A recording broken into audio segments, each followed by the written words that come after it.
Hello' everyone. আজি মই আছোঁ বৰ্তমান মাটিফুটা দেৱালয়ৰ সুঁৱৰি উৎসৱত।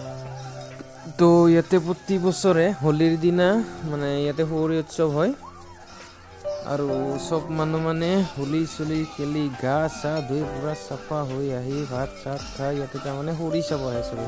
কিছুমানে কিন্তু হোলী খেলিয়ে আহে ডাইৰেক্ট, গা নুধুৱে।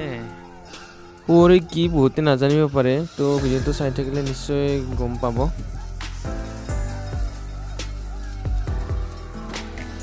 চাওক বহুত মানুহ হৈছে সুঁৱৰি চাব, হাজাৰ হাজাৰ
মানুহে লৰাই দিয়া যেন পায়, কিন্তু মানুহে লৰাই দিয়া নাই। তো মানে কিবা এটা অদ্ভুত কিবা এটা শক্তি এটা আছে। ভিডিঅ' চাই থকাবিলাকে কিন্তু গম পোৱা নাই চাগে, যিকেইজনে মানে লৈ আছে কান্ধত তেওঁলোকেহে মানে ভালকৈ বস্তুটো গম পাব।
গোসাঁই জকা বুলি শুনি আছিলোঁ, কিন্তু এনেকৈ দেখা নাছিলোঁ কেতিয়া ওচৰৰ পৰা। এইবাৰ মানে ওচৰৰ পৰা ভালকৈ চালোঁ আৰু।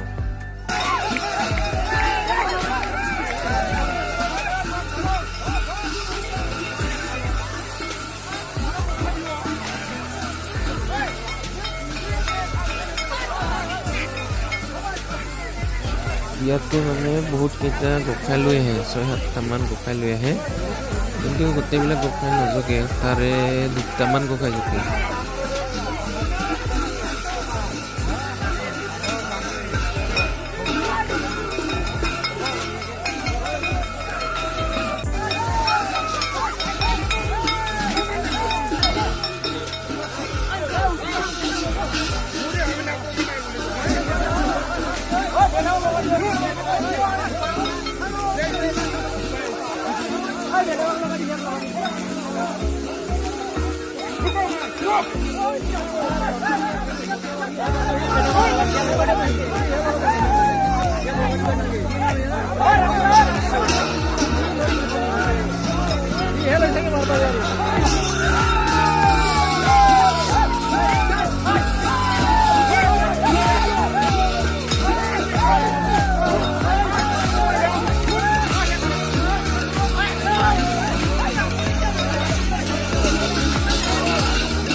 আৰু চাওক এই দৃশ্যটো চাবৰ কাৰণে কিমান হাজাৰ হাজাৰ মানুহ আহে ইয়াতে বহুত দূৰৰ দূৰৰ পৰা মানুহ চাবৰ কাৰণে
ওপৰতে জমাকে থকা হেৰিটো লগাই দিছে